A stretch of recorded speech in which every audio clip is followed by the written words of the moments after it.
একসময় এই মানুষগুলোর অনেকের ঘরে ঠিকমতো একবেলা খাবারও জুটত না। অন্যের অনুগ্রহে চলত তাদের সংসার। অভাব ছিল নিত্যদিনের সঙ্গী। কিন্তু আজ সেই একই মানুষগুলোর কারো ঘরে টিনের চাল উঠেছে, সংসারে এসেছে প্রয়োজনীয় আসবাবপত্র, সন্তানদের বিয়ে হয়েছে নিজেদের সামর্থ্যের মধ্যে।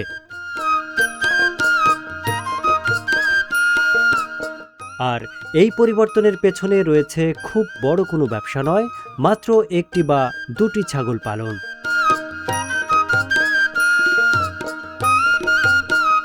এই চরের মাটিতে ছাগল লালন পালন করে অনেক পরিবারের মহিলারা হয়ে উঠেছেন স্বাবলম্বী। আপনিও কি ভাবছেন কোনো এক চরের মাটিতে বাণিজ্যিকভাবে ছাগল কিংবা ভেড়া পালন করে বদলে নেবেন নিজের জীবনের গতি? অভাব আর অনিশ্চয়তার এই জীবন পেরিয়ে পূরণ করবেন মনের ভেতর লুকিয়ে থাকা সেই স্বপ্নগুলো? তাহলে আজকের এই ভিডিওটি আপনার জন্য, কারণ এই ভিডিওতে আপনি এমন কিছু মানুষের গল্প দেখবেন যাদের অনেকের শুরুটা হয়েছিল মাত্র একটি কিংবা দুটো ছাগল দিয়ে, কিন্তু আজ তারা বিশাল ছাগল কিংবা ভেড়ার খামারের মালিক। তাই আপনি যদি চরের মাটি থেকে ছাগল কিংবা ভেড়া পালন করে নিজের পায়ে দাঁড়ানোর স্বপ্ন দেখে থাকেন, তাহলে এই ভিডিওটি শেষ পর্যন্ত দেখুন। হয়তো এই মানুষগুলোর অভিজ্ঞতা থেকেই আপনি খুঁজে পাবেন আপনার নিজের ঘুরে দাঁড়ানোর পথ। চরের মানুষের জীবন এমনিতেই সহজ নয়। কখনো উত্তাল ঢেউ ভেঙে যায় তাদের বসত ভিটা। একদিন যেখানে সংসার ছিল, ঘরবাড়ি ছিল, হয়তো দুদিন পরেই সেই জায়গাটা হয়ে যায় নদীর একটি অংশ।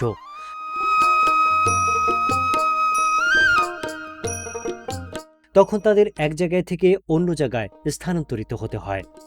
আর নদী তাদের শুধু বসত ভিটাই কেড়ে নেয় এমনটা নয়, এর সঙ্গে হারিয়ে যায় তাদের পরিচিত সেই পেশাটাও। কর্মহীন হয়ে পড়েন পরিবারের পুরুষ সদস্যরা, সংসারের আয় কমে যায়, আর সেই বাড়তি চাপ এসে পড়ে পরিবারের নারী সদস্যদের উপর।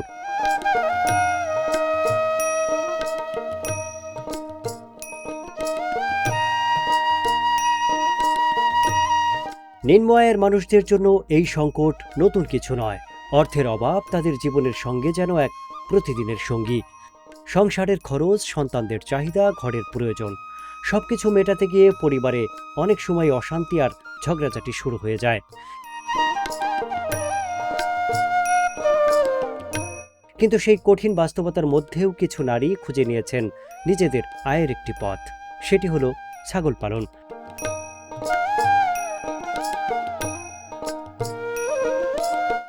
ঘরের কাজ, সন্তানদের দেখাশোনা এবং সংসারের দায়িত্ব সামলানোর পাশাপাশি তারা শুরু করেছেন এই ছাগল পালন।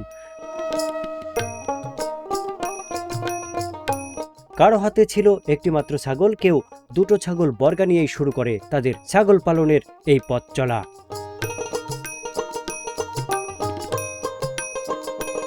একটি থেকে দুটি, দুটি থেকে পাঁচটি, তারপর 10টি, 20টি বাড়তে থাকে ছাগলের সংখ্যা।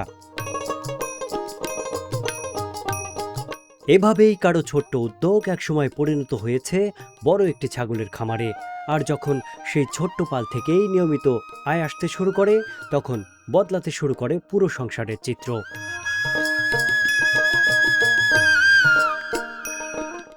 যে অর্থের জন্য একসময় অন্যের দিকে তাকিয়ে থাকতে হতো, সেই অর্থের একটি অংশ এখন আসতে শুরু করেছে নিজের পরিশ্রম থেকে। সংসারে ধীরে ধীরে ফিরতে শুরু করেছে সচ্ছলতা। আর এই পরিবর্তনের শুরুটা অনেক ক্ষেত্রেই হয়েছিল একটি বা দুটো ছাগল দিয়ে।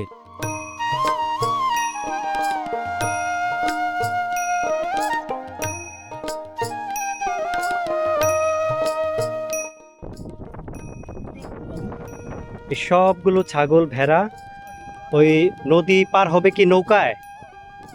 এই ছাগল কি ভেড়া কি একাই নৌকায় উঠবে? কতগুলা? 14টা। আর এখানে তো অনেক আছে, মনে হয় 100-র উপরে হবে না? 4 মানুষ আছে। ও তাদের বিভিন্ন মানুষের সাথে মিলে গেলে পরে কি চিনবেন নিজেরটা? যার যার বাড়ি চলে যায়। চলে যায় না, চলে গেলে কি নিজে চিনে নিতে পারবেন? চিনবেন সবগুলাই? সব এর কি অভ্যাস বানাইছেন? অভ্যাস বানাইছি। অভ্যাস বানাইছেন?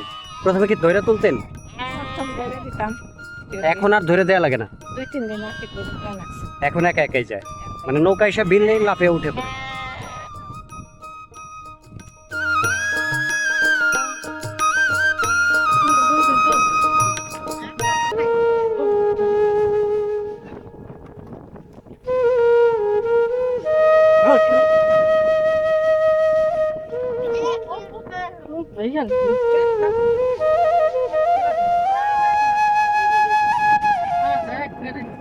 এটা তাড়াতাড়ি ঠেলে দেন, নাহলে সবগুলো উঠে যাবে। হ্যাঁ, পরে নৌকা পড়ে যাবে কিন্তু আপনাদের। এই এই সিরিয়াল ধরছে, এরা উঠবে উঠবে, আর উঠা যাবে না, যাও না যাও না যাও না। ও জোর করে উঠবে ছাগলগুলা, ভেড়াগুলা। জোরে ঠেলা দেন, নামায় দেন, নামায় দেন, নাহলে ছাগল কিন্তু উঠতেছে, সবই উঠে যাবে। মানুষ কিছু বুঝবেন না, ওই যে ওই যে ওই যে ওই যে যাচ্ছে যাচ্ছে, উঠলো উঠলো, ওই যে উঠে গেল। হ্যাঁ, আপনার ঠেলে নামাইলে কি হবে, ছাগল কিন্তু উঠতে আছে।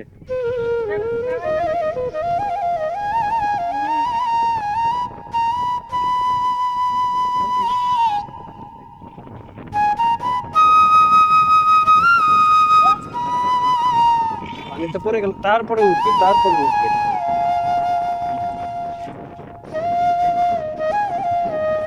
তোরা পরে যাস, পরে যাস, পরের টিপে যাবি। হ্যাঁ, তোরা পরের টিপে যাবি। এই জোর করে যাবে, জোর করে যাবে। এই যে জোর করে সাঁতরে উঠতেছে নৌকায়। হায় রে হায় রে হায় রে, ইস রে, ওটা তো হারিয়ে যাবে, সাঁতারে সাঁতরে যাইতে পারবে না তো, হারিয়ে যাবে।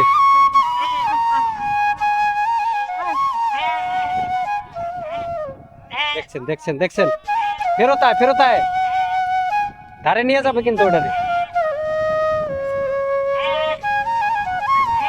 ওটারে ধইরা তোলেন, ধইরা তোলেন, তাহলে ধইরা তোলেন।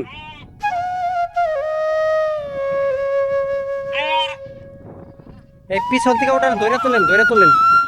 আপনার 14টা না 15টা ছাগল? না, অনেকই আসলে বেশি আর কি 14-15। অনেকগুলা ছিল তো। মোটামুটি বছরে কতগুলা ছাগল বাড়ে আপনার এই 15টা ছাগল থেকে? অনেক ভারী, প্রায় 30-40টা। 30টা-40টা করে বাড়ে বাবারে, প্রতি বছরে? এগুলা কি আপনিই পালেন সব? এই সারাদিন থাকতে হয় ছাগলের বেড়ার সাথে? তাহলে তো সারাদিন থাকতে গেলে কষ্ট না অনেক? কষ্ট না করলে গরিব মানুষ কষ্ট না করলে। মাত্র 15টি ছাগল থেকেই বছরান্তে তারা বিক্রি করছে 30 থেকে 40টি ছাগল। অর্থাৎ 15টি মা ছাগল যদি তার কাছে থাকে, তাহলে বছরান্তে 40টির মতো ছাগল তারা বিক্রয় করতে পারছে।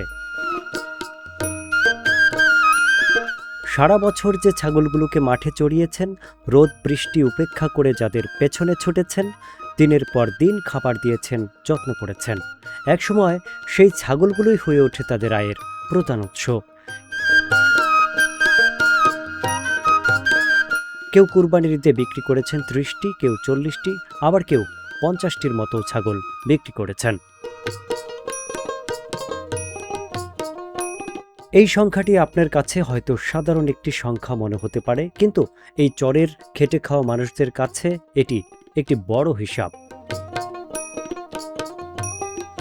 এর মাধ্যমেই তাদের সারা বছরের সংসারের যোগান হয়ে থাকে, পরিবারের খরচের চাহিদা পূরণ করে থাকে এই ছাগল বিক্রির টাকা। বিক্রির পর তাদের পালের ছাগল কমে গেলেও বছরান্তে আবার 30 থেকে 40টি ছাগল বৃদ্ধি পেয়ে সে এক বিশাল পালে আবার পরিণত হয়। এতক্ষণ চরের মাঝে যারা ছাগল পালন করে তাদেরকে নিয়ে আমরা কিছু কথা শুনলাম।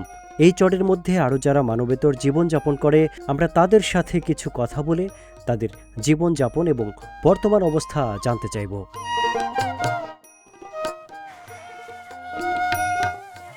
কি খাবার দিলেন এগুলা? আরে বাজার কইস রে বাজার, শোনা কত কষ্ট দুঃখ করে গান বানিয়েছে। আরে কিছু নাই, গরু খাবে আর গেদা বাসু কোটা কষ্ট করে খাওয়াবে নাকছি। এই মাছের জায়গায় বাড়ি করছে এসে। কোন জায়গায় ছিলেন আগে, কোন চরে ছিলেন? কবিরপুর চরে ছিলাম। কবিরপুর? জি। কবিরপুরের কোন পাশে ছিলেন? ছিলাম হলো উত্তর পাশে, ছিলাম কলোনিতে। ও যে সরকারি যে কলোনি? হ্যাঁ, ওই কলোনিতে ছিলাম। অনেক গাঙ্গে হতে ভাঙ্গে যে আর একজনের যে নেশে বাড়ি করছি। এখানে কি এটা কি শন করে নিছেন? হ্যাঁ, মানসিক কাছে সংখ্যা নিছি।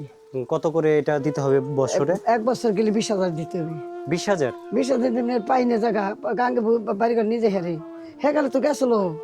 এই যে আপনি বলে গেলেন 22 যাই কান্দিছি, তো গলা ভেঙে গেছে কান্দিছি, মাটি উঠে লাগে টেহা নাই পয়সা নাই, ঘর বেড়া নেই, পোলা চাউল ছোট্টা চাষ পেয়ে পারতেছি না, টেহা পয়সা জ্বালা, মাছ মারবে যায় মাছ নাই, পাওয়া যায় না, জলবান যে হে আনে পারতেছি না, ঘর চাউল আসতে পারতেছি না, গাং পারতে একখান সাবরা নিয়ে নিছি।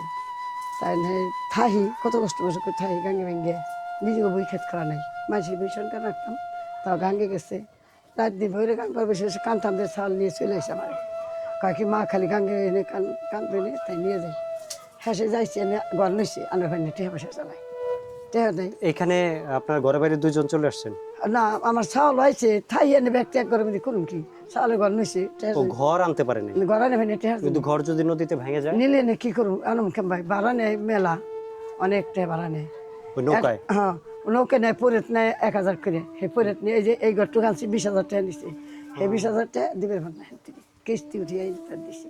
একটা ঘর যদি 20,000 টাকা যদি আনতেই লাগে, আর 10,000 টাকা 30,000 হলে তো ঘরই দেওয়া যায়। তার তো নাকি পরান পর না হেলা শেষ কষ্ট করে দিচ্ছি পরান পরে তাই তেলে নে প্রায় কইছি দেখ কষ্ট করে রান্না করিস নাকি, তা আমার চাউল তো আনা ভার না, আমার চাউল হলো শিক্ষিত করছিলাম, মাস্টার বানাইছি কেজি স্কুলে, হে এনে তো কাম করা পার না, আমি আর ওই যে আমার বুড়ে এনে আসে, এই যে আসে ওই যে এই বুড়ের কেনে কাম করা সম্ভব নাকি।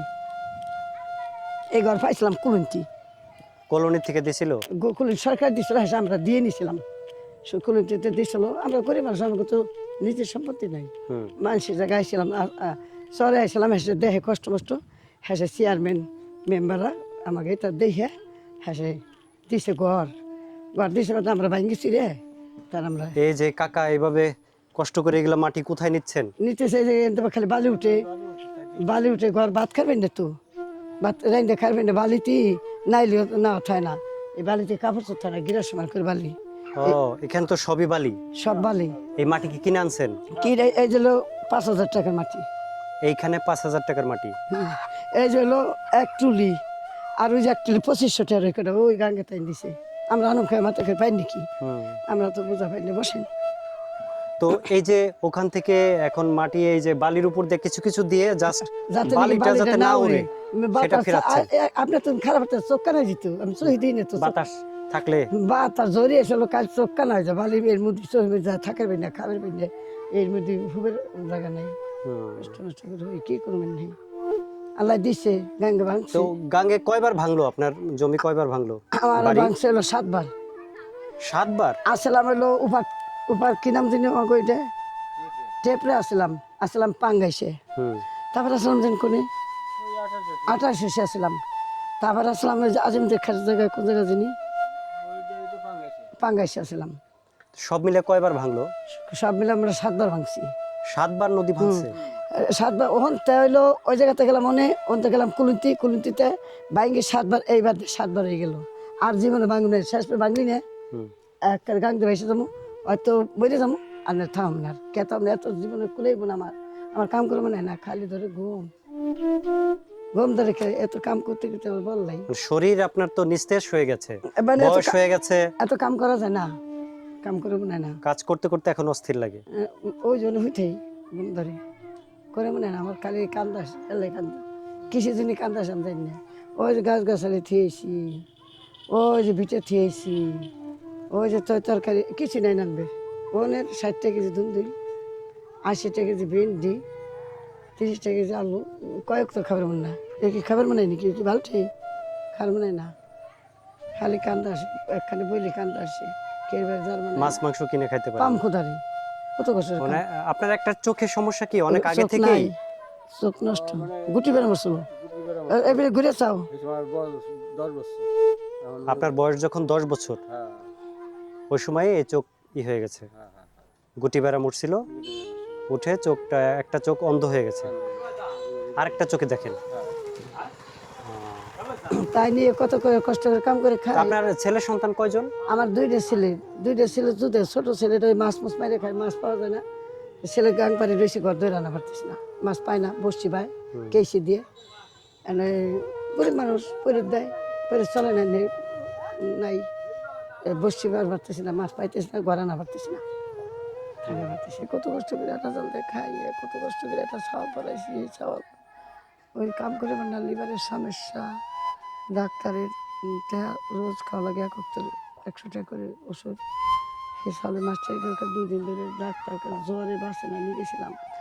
আর বাড়িঘর ভাঙ্গে চাল ফলান নিয়ে পানির মধ্যে কত থাকছি, কত কষ্ট করে। আবার শেষমেশ কইছি কি ওই কুলিতে থাই, এটা সরকার ঘর দিছিল আমার, এই যে ঘরের পাশে মাটি দিও, আমি কইছি আমার বিরিয়ানি হে মাটি দিবের বলো না, গাং পাড়তে চলে এলাম, মানুষের কাছে সংখ্যা বিনা। মানে বলছিলেন যে আপনি যদি মরে যান এই আমার এই কুলনির ঘরের পাশে মাটি দিবে, ঘরের পিছনে মাটি তা দিও। আর যিনি আল্লাহ তুমি ভাঙবো না, সেই জায়গাতে নিয়ে এলো। চাউলের ঘর শোষো করে নিয়ে চলে যায়, জাল করে নিয়েছে, কল নিয়ে গেছে, চাউলের গাঙ্গে ভাঙ্গে নিয়ে গেছে, ছোট চাউলের আনাভার নাই, টাকা পয়সার জন্য আনাভার নাই, এবারে নিয়ে আসছে। এবার বড় চাল করছে কি আমার সে নোবেল গরহান তো নিয়ে গেল, টাকা পয়সা যদি পরে আনা হলো না, নেওয়ার জন্যই তাই তুই গরহান কষ্ট করে ভাঙ্গে টেবা দি আইনে টেবা দিছে, বাদে মাটির তলে হেলাই মানুষ পাড়ায় ফিরে ভাঙ্গে চুমার করে সিমেন্টের খুঁটি গুনে হেলাইছে ভাঙ্গে। এদারে নামদার জায়গা নেই, খাওয়ার জায়গা নেই, এই যে ধরি বৃষ্টি আসছে ঘর, এই গরহান নিয়ে গেলো উড়ি ফিরে ভাঙ্গে। সবাই স্কুলে মানছি, সবাই ঢেকে নাম দিল। তার স্যাররা এসে আমার দেখছে, দেখে এই ঘরটা দু গলায় দড়িতে ঝুলতেছে, তাই এই করো না, এই ঘরটার নাম দাও নাকি, যাই নাম দিল আমার একটা টেহা দিল ঘর উঠবে। কত কষ্ট করে বুড়ে পরে জোরে নিয়ে তারপরে এই ঘরটা আগে ছিল ওই যে ইসি হরিহুদে। হরিহরদি চর, হ্যাঁ হরিহরদিতে তো কারেন্ট ছিল, কারেন্ট ছিল। এই চরে এসে কারেন্ট পাইছেন? কারেন্ট টানতে পাই না, কারেন্ট দেন না, খেতা গাদা কারেন্ট দেন। আমরা আন্দারে কারেন্ট সব জিনিস নষ্ট হয়ে যাইতেছে কারেন্টের জন্য। 1 বছর ধরে আইছি, অনেক তো মেলা দিন ছিলাম কারেন্টের আসার আগে, হন্দে বাড়ি ঘর হয়েছে, তার কারেন্ট ছিল। তো এইখানে এখন চলতেছেন কিভাবে, সংসার চলে কিভাবে আপনার? এই আপনার স্বামী কি করে? পরের দেয়, পরের না একদিন পরের না দিলে তো আর জান বাঁচি না।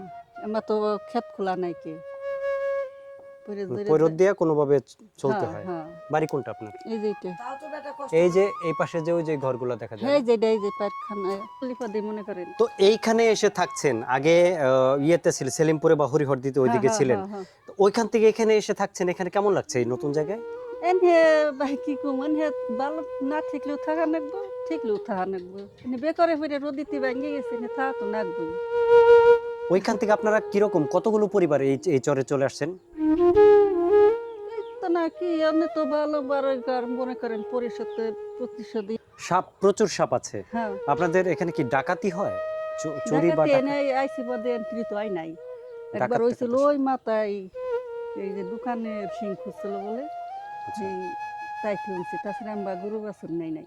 গরু বাছুর নেই। হ্যাঁ মানে ওই দিক দিয়ে একটু শান্তিতে আছেন। হ্যাঁ হ্যাঁ কিন্তু বিদ্যুৎটা এখন পাইলেই মোটামুটি সোনায় সোহাগা বলা যায়, হ্যাঁ, মানে একটু পরিপূর্ণ আরাম পাইতেন। পরিপূর্ণ আরাম পাই। হ্যাঁ কিন্তু সাপ ভালোই। আর ওই যে কদিন আগে নিয়ে যেটা ছেলে মেয়েরা হেলাইছে 10-12 বছর সাপে, আর কি ঘুমাইছে, হ্যাঁ ঘুমের মাতালে চকি ভাই আসলে ঘুমাইছে তো ঠিকই পাই নাই। ওই তো তার ঠুকাই আর হলো আপনারা দে ঠুকাই, আপনারা মানে সাপে হাতের মধ্যে ঠুকরাইতেছে, কামড়াইতেছে। কামড়াইতেছি, ও ঠিক পাই নাই। ওই পরে যে কিছুক্ষণ পর হাত ওই যে পুড়ছে জ্বলছে, তখন লোক হইতেছে আমার এই হাত পুড়ে যাইতেছি, আমার এই হাত পুড়ে যাইতেছে, কিছু জিনিস কামড়তেছে। এনে ওই ছেলেটার হলো মায় আবার এক জায়গায় নিখে হয়েছে, ওই দাদার বাড়ি থাকে। ওই দাদিতে আবার উঠে হাইরে কয় কিছু ঠো, দাদার কাছে থাকে তো কয় কিছু ঠোয়া দিল, দেখে কিছু হিরতলে এমন একটা সাপ নড়তেছি, ওই কামড় দিয়ে হ্যাঁ নড়তেছে। ওই কেউ ডাক দিতে দিতে মনে করে সেল সেলাই আবার ঘরের পাশে ইটির খামা, এই যে থামবেই ওই থামবের মধ্যে চলে গেছে, আর তালাশ করে পায় নাই। সাপটার মারে পান নাই। ছেলেটা উজার কাছে নীতি নীতি টলারের মধ্যে নীতি নীতি দম বাইরে গেছে। এই যে সাপ আমরা তো এনে বাড়ি করছি, মনে করেন এটা চক আসলো, চক আসলো এনে তো ই করে পাননি। তার মানে এখান থেকে সাপ অনেক। হ্যাঁ এনে তো আর মানুষের রাত পড়ছে, মনে করেন জেন্দে সিন্দে আর কি একটু নাইটির হলক মলক কইলি পদে ওইটা একটু ফাঁকি থাকে, তো অন্ধকারের মধ্যে মানে রাত্রে দেখা যায় সাপ কিলবিল করে চলে আসে। হ্যাঁ কিলবিল করে চলে আসে, মনে করেন ওই যে নাই। ওই যে ওই বাড়িতে শুনলাম যে 5টা মারছে কালকে, গতকালকে 5টা মারছে, 8টা মারছে। এই যে এর পর থেকে এই যে বেটারা কাজ করে গেছিল, বেটারা 8টা মারছে। তো এখানে দেখা যায় পুরো সাপের আখড়া একেবারে। এটা তো মনে করেন এটা তো কলার বাগান আছিল, এটা ওই যে কলার বাগান, ওই যে এটা দৈরি কলার বাগান হলে তো সেখানে সাপ আরো ভর্তি হয়ে যায়। হ্যাঁ একদম কলার বাগান আছিল, মনে করেন এই যে একটু মাটি মুটি পড়ছে বাদে তার কলার বাগান উঠিয়ে যে মানুষ আবাদ করছে, ধান খেত ভুট্টে বাড়তি না গা এগুলো তো আমি- তাহলে আপনারা এই চরের মধ্যে মোটামুটি দুইটা সমস্যা, একটা হলো সাপের উপদ্রব হ্যাঁ আর একটা হলো বিদ্যুৎ পান নাই। হ্যাঁ সাপে খুব উপদ্রব করে আপনাদের না? সাপ কি আশেপাশে কাউরে কামড়াইছে? কারণ আইছি তো ওই যে একজন মারা গেল। 1 বছর হয়েছে এই চরে আসছেন? আগে ছিলেন ওই কি হরিহরদিতে? নতুন হাট, ওই যে সেলিমপুর নতুন হাট, সেলিমপুর নতুন বাজার যেটা, ওখানে ছিলেন? না, হরিহরদের নতুন বাজার ছিল, আর হরিহরদি নতুন বাজার কি পুরাটাই ভেঙে গেছে?